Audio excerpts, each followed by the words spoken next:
ক্ষেত্রে খুব সচেতন থাকবেন। 4272 নম্বর হাদিস। এই হাদিসটা অনুবাদ করে আমি শেষ করে দেব, যেহেতু আপনাদের আকর্ষণ চলে এসেছে। একবার শুরু করবে, আপনারা চলতে থাকবেন। কেবলে 10:30 বাজছে। কি বলছিলাম?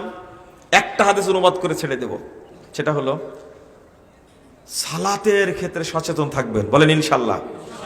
রব্বি জাল্লি, বলেন মুকিমাস সালাতি ওয়া মিন যুররিয়াতি রব্বানা ওয়া তাকাব্বাল দুআ।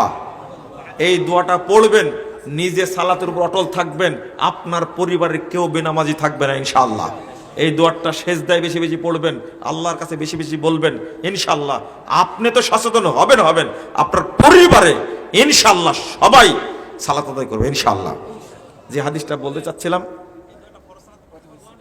ফরজ নফল সব সালাতে পড়বেন।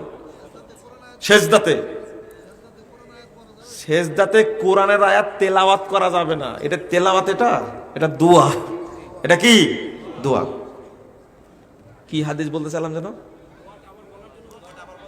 দোয়া তো সূরা ইব্রাহিমের আয়াত, এটা 41 নম্বর আয়াত।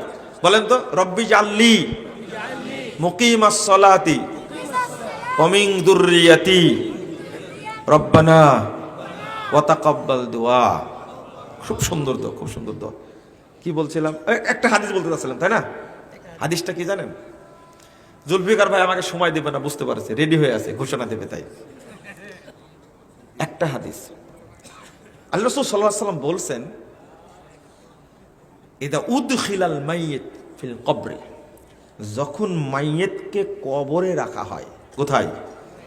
কবরে যখন রাখা হয়, মুসসিলাতিশ শামস লা, তখন সূর্যটাকে আসরের টাইমের মতো করে দেওয়া হয়। কখন? আসরের টাইমের মতো করে দেওয়া হয়। রাসূল সাল্লাল্লাহু আলাইহি ওয়াসাল্লাম বলছেন, যখন তাকে উঠায় বসাবে, ফেরেশতারা বললে মার রব্বুক, আর আল্লাহ রাসূল বলছেন ইয়ামসাহু আইনাইহি, তখন এই মাইয়িত ব্যক্তি 2 চোখ মুছবে, হাত দিয়ে মুছবে, আর বলবে দাউনি উসাল্লি, এই আমাকে ছেড়ে দাও, আমি সালাত আদায় করে নি আগে। দাউনি উসাল্লি, ছাড়ো আমাকে, আগে সালাত পড়ে নি। কবরে বসে ফেরেশতাকে ধমক দেওয়ার সাহস কারো আছে? কিন্তু মুসল্লির আছে। কার আছে? চোখ মুছবে। ওরা ব্যস্ত হয়ে পড়েছে তোমার রবকে। রব তো কে জানেই তো, তাই না? কিন্তু দেখো না, এই যে আসরের সালাত টাইম চলে যাচ্ছে, তাড়াতে সালাত পড়ি। আপনি কি কবরে ধমকটা দিতে পারবেন? আপনার ওয়াইফকে তো কোনদিন ধমক দিতে পারেননি, ছেলেকেও দিতে পারেননি, এই আব্দুল্লাহ সালাত পড়ো না কেন? এই ধমক দুনিয়াতে না চললে কবরে চলবে? নিজেই সালাত পড়েছেন আজকে 2:30টায়, জহর পড়েছেন। কয়টায় পড়েছেন জহর? আপনার ওয়াইফ পড়েছে 3:30টায়।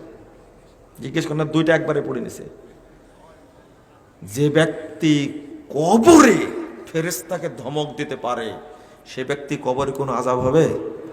সালাতের ক্ষেত্রে রেডি থাকবেন। টাইম হয়ে গেলে সাথে সাথে কি পড়ে নেবেন? কবরে বাঁচতে হবে না?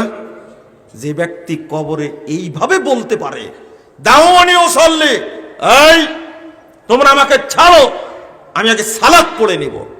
কবরে কি সালাত আছে? ভুলে গেছে। কিন্তু ওই যে ঘুম থেকে উঠেছে, কিসের টাইম হয়ে গেছে, এই ব্যক্তি তো এমনি মুক্তি পেয়ে যাবে, তাই না? আল্লাহু আকবার। আল্লাহ তুমি আমাদের সকলকে কবুল করে নাও, আমিন। আজকের এই প্রোগ্রামকে তুমি কবুল করে নাও, আমিন। খুব সুন্দর একটা পরিবেশ হয়েছে। এখন রাহুলকে আমি খুব স্নেহ করি, তো এই জন্য তুমি বলে, আপনারা কিছু মনে করেন না।